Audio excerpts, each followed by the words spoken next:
Hello friends. अक्सर हम कोई भी काम या किसी भी गवर्नमेंट एग्ज़ाम की तैयारी कर रहे होते हैं और रिजल्ट नहीं आता तो बहुत जल्दी निराश हो जाते हैं। मेरे साथ भी ऐसा होता है। कुछ दिन पहले मैंने एक बुक पढ़ी थी जिससे मैं बहुत मोटिवेट हुई, तो मैंने सोचा क्यों ना ये स्टोरी आपको भी सुनाऊं। ये कहानी एक आईएएस ऑफिसर की है। तो शुरू करते हैं। मार्च की एक सुबह थी। घर की छत पर सो रहे मनोज के चेहरे पर धूप पड़ने लगी थी। कुछ देर करवट बदलने के बाद वह उठकर बैठ गया। उसने देखा कि उसका दोस्त विष्णु अपनी छत पर गणित के सवाल हल कर रहा था। गणित के सवाल तो मनोज को भी हल करने चाहिए, क्योंकि आज 12th का पहला पेपर गणित का ही है। लेकिन उसे सवाल बिल्कुल समझ नहीं आते। फिर भी उसने पास पड़ी गणित की किताब उठाई और पढ़ने की कोशिश करने लगा। मनोज अपनी तारीफ से बहुत उत्साहित होता है, इसलिए जब उसने देखा कि उसके घर के सामने के कुएं पर मोहल्ले की महिलाएं पानी भर रही हैं, तो उन्हें प्रभावित करने के लिए वह छत पर टहलते हुए गणित के सवाल ऊंची आवाज में पढ़ने लगा। महिलाओं तक उसकी आवाज पहुंच गई। एक महिला उसकी तरफ इशारा करते हुए बोली, हमारो मोड़ा बिल्कुल ना पढ़त। एक मनोज है, रात भर छत पे लालटेन से पढ़त रहतो। अपनी तारीफ सुनने का उसका उद्देश्य पूरा हुआ। उसने व्यर्थ हाथ में पकड़ी किताब किनारे रखकर गुलशन नंदा की उपन्यास जलती चट्टान खोल लिया। रात को 1 बजे तक लालटेन की रोशनी में पढ़ने के बाद भी उसके क्लाइमैक्स के कुछ पेज रह गए थे। उसने 10 मिनट में उपन्यास पूरा किया और बाहर कुएं पर आ गया। महिलाएं अभी भी पानी भर रही थी। एक बुजुर्ग महिला को कुएं से पानी खींचने में कष्ट हो रहा था। मनोज ने उसका कष्ट देखकर उसकी बाल्टी भर दी। पुरस्कार में उसे महिला का आशीर्वाद प्राप्त हुआ। लल्ला, तू फर्स्ट से पास होएगो। तब तक उसके सहपाठी विष्णु के पिता पंडित कालीचरण आ गए।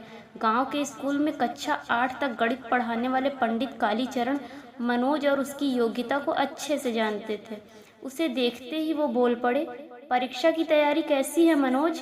गणित में पास होना मजाक नहीं है। फिर पंडित जी ने अपने बेटे विष्णु की तारीफ करना शुरू किया।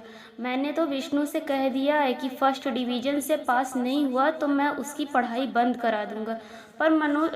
पर मैं जानता हूँ विष्णु गणित में होशियार है, उसके मन में पढ़ने की लगन है। मनोज इस सच्चाई को नकार नहीं सका। उसने पंडित जी की मदद के उद्देश्य से उनके हाथ से पानी की बाल्टी ले ली और उनके साथ साथ चलते हुए उनके बेटे की तारीफ की। ताऊ, विष्णु जैसा होशियार लड़का तो पूरे जिले में नहीं है। मुझे तो पूरा भरोसा है कि वो इस बार जिले में फर्स्ट आएगा। यह कहते हुए मनोज की आंखों के सामने उसके पिता की धुंधली छवि आई और फिर अचानक विलीन हो गई। हल्की टीस उदासी के रंग में उसके चेहरे पर दिखाई दी। मुरैना जिला मुख्यालय से 30 किलोमीटर दूर जौरा तहसील से सटे बिलग्राम में दिन की शुरुआत हो चुकी थी। सामान्य सा यह दिन नया सिर्फ इस बात में था कि आज गांव के कुछ लड़के लड़कियां 12th का पेपर देने जा रहे थे। मनोज जब पंडित जी को उनके घर छोड़कर वापस आया तो उसकी माँ दरवाजे पर 2 महिलाओं के साथ बातचीत में मग्न थी। मनोज द्वारा बुलाए जाने पर माँ ने कह दिया, रुक जा, आती हूँ। परीक्षा का समय हो रहा था, इसलिए मनोज तैयार होकर परीक्षा देने के लिए निकल गया। बेटे को जाते देख माँ देहरी पर बैठे बैठे चिंतित होकर बोली, रुक जा मोड़ा, रजनी ने रोटी ना बनाई का? खाली पेट पेपर देवे मत जा। माँ ने रोटी बनाने का काम 15 साल की बेटी रजनी को सौंप दिया था और खुद को चर्चाओं में व्यस्त कर लिया था। लेकिन मनोज की भूख प्यास आज मर चुकी थी। मनोज ने माँ की चिंता को अनसुना कर दिया और गणित की गाइड हाथ में लिए बिना कुछ कहे आगे बढ़ गया। यह गांव तहसील को जिले से जोड़ने वाली सड़क के किनारे बसा था, इसलिए आवागमन की सुविधा की दृष्टि से भाग्यशाली था। हर 10 मिनट में मुरैना से जौरा और जौरा से मुरैना आने जाने वाली बसें इस गांव से गुजरती थी। सुबह के 9 बजे बिलग्राम की पुलिया पर सवारियों की भीड़ लगने लगी। मनोज पुलिया के पास बने मंदिर में हनुमान जी की मूर्ति के सामने जाकर बुदबुदाया, हे हनुमान जी, गणित में बेड़ा पार लगा देना, तुम्हारा ही सहारा है। हनुमान जी इससे गणित में पास कराने की प्रार्थना करके जब वह पुलिया पर आया तो वहाँ विष्णु और उसके पिता पंडित कालीचरण पहले से बस का इंतजार कर रहे थे। पुलिया पर बैठे लड़कों में से एक ने मुंह में भरी तंबाकू को थूकते हुए पूछा, पंडित जी, क्या विष्णु को नकल कराने जा रहे हो जौरा? पंडित जी विष्णु को परीक्षा दिलाने ले जा रहे थे। इस तरह के व्यंग सुनकर उन्हें पीड़ा हुई। वह नाराजगी के स्वर में बोले, ना, तुम लोगों ने कभी स्कूल का मुंह देखा, न किताबें पढ़ी, तुम लोग क्या जानो पढ़ाई क्या होती है। इतना कहकर उन्होंने अपनी नज़र घुमाकर उस दिशा की ओर कर ली जहाँ से बस आने वाली थी। लेकिन हार मानना इस गांव के में किसी ने नहीं सीखा था। पुलिया पर बैठे लड़के पंडित जी द्वारा किए गए अपमान से तिलमिला उठे।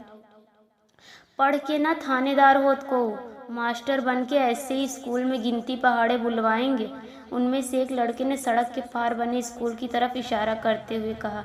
मनोज ने देखा कि माहौल बिगड़ रहा है तो उसने लड़कों से कहा, मास्टरी तो बड़ी नौकरी है, मेरी लग जाए तो मज़ा ही आ जाए, पर उसके लिए 12th पास करना ज़रूरी है। तुम कैसे करोगे मनोज? सुना है इस साल एसडीएम नकल नहीं होने देंगे। पुलिया पर बैठे दूसरे लड़के ने मनोज को नई जानकारी दी। मनोज को उम्मीद नहीं थी पर परीक्षा शुरू होने के पहले इस तरह की बुरी खबर सुनने को मिलेगी, लेकिन उसने अपने मन को दिलासा दिया और कि इस तरह से नकल बंद नहीं हो सकती। पिछले कई सालों से विद्यासागर उच्चतर माध्यमिक विद्यालय जौरा में नकल होती आई है।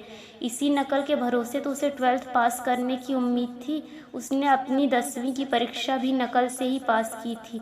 तभी धड़-धड़ करता हुआ एक टेम्पो पुलिया पर आकर रुक गया। टेम्पो की आवाज़ सुनकर मनोज अपने विचारों से बाहर आया। मनोज का दोस्त बल्ले टेम्पो चला रहा था। मनोज विष्णु और पंडित कालीचरण के साथ टेम्पो में बैठ गया। टेम्पो के पीछे बालाजी बस सर्विस की 52 सीटर बस भी पुलिया पर आकर रुक गई। बस में लगभग 70 सवारियां भरी हुई थी। फिर भी उसके 20 साल के दुबले पतले कंडक्टर को बल्ले का 3 सवारियां अपने टेम्पो में बिठाना अखर गया। कंडक्टर ने बल्ले से दबंग और धमकी भरी आवाज़ में कहा, क्यों रे, कितनी सवारी बैठाए गोरे? 3 सवारी एक्स्ट्रा बैठाई ली है, उतारे भी ना, बे मेरी सवारी है। पिछले कुछ महीनों से इस सड़क पर 3-4 टेम्पो चलने लगे थे।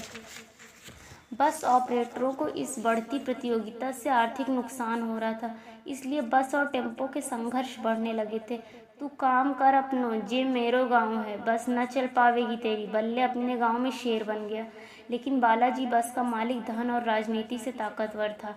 आरटीओ और थानेदार आर्थिक लाभ के बदले उसे संरक्षण देते थे, इसलिए उसका स्टाफ सीमा से अधिक सवारी ढोना अपना विशेषाधिकार मानता था। विवाद बढ़ता देख गांव के कुछ लोग टेम्पो के पास आ गए। गांव में एकता दिखाने का अच्छा मौका था यह। दुश्मन का पलड़ा भारी होता देख बस में बैठे ड्राइवर ने कंडक्टर को वापस बुला लिया। अधेड़ उम्र के ड्राइवर ने अपने अनुभव से यही सीखा था कि जब किसी गांव में अकेले घिर जाओ तो वहां से भाग लेना ही सही रणनीति है। बाद में अपने इलाके में इस संघर्ष को घसीट कर लाने की कोशिश करनी चाहिए। कंडक्टर भुनभुनाता हुआ वापस बस में चला गया, लेकिन वह बस के गेट से लटकते हुए बल्ले को भविष्य की चेतावनी देते हुए चिल्लाया, जा सड़क पे टेम्पो चलावो, भुला देंगे, होश में रहिए। बल्ले भी कम नहीं था, उसने इस चेतावनी का जवाब ऊंची आवाज़ में दिया, गांव में से बस न निकाल पावोगे, ध्यान रखिए। इतना कहकर बल्ले ने टेम्पो का गियर डाला और टेम्पो धड़ धड़ करता जौरा की ओर बढ़ गया।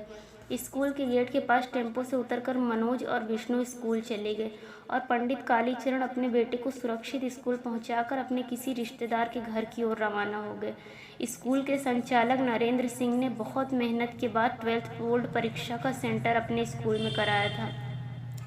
अपने स्कूल में सेंटर होने से वह खुलेआम नकल कराने का वादा विद्यार्थियों से कर चुके थे। गणित, अंग्रेजी और साइंस के पेपर में इस एरिया के अधिकांश विद्यार्थी अपने बलबूते पास नहीं हो पाते थे, इसलिए नकल से पास होने की उम्मीद में स्कूल में विद्यार्थियों की संख्या क्षमता से अधिक बढ़ाई गई थी।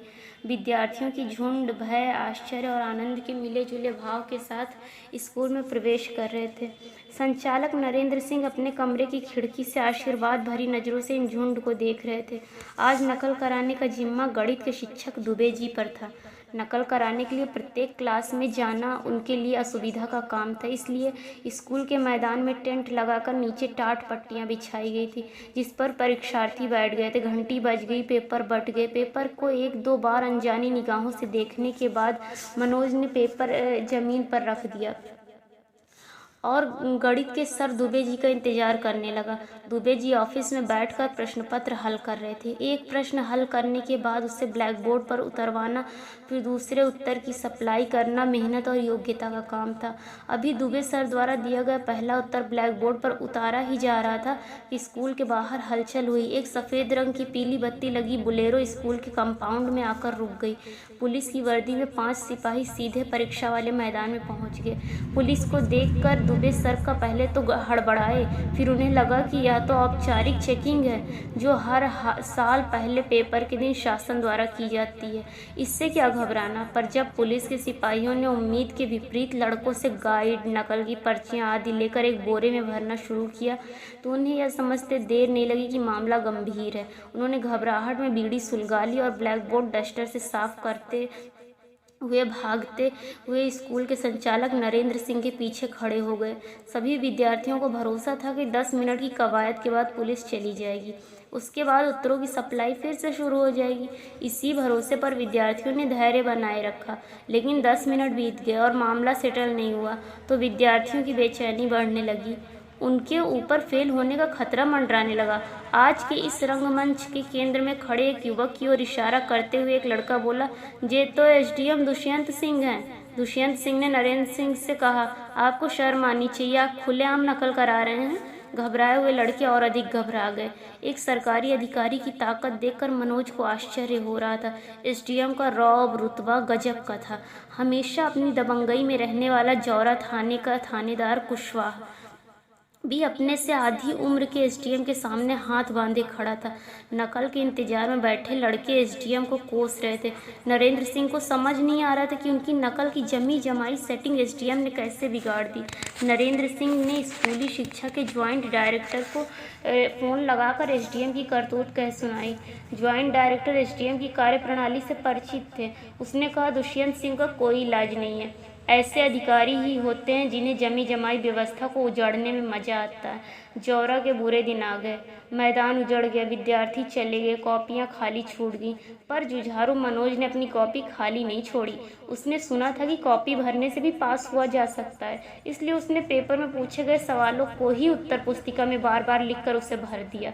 वह प्रश्नों के बीच बीच में इति सिद्धम लिखता जा रहा था, जिससे यदि चेकर चाहे तो वह इति सिद्धम मात्र पढ़कर सवाल को सही मान सकता है। अंत में उसने चेकर से निवेदन भी किया कि उसकी दादी का स्वास्थ्य खराब होने के कारण वह ठीक से पढ़ाई नहीं कर सका, इसलिए यदि उसे पास कर दिया जाए तो वह हमेशा उनका एहसान मानेगा। अब कहानी का आगे का पार्ट हम कुछ दिन बाद सुनाएंगे।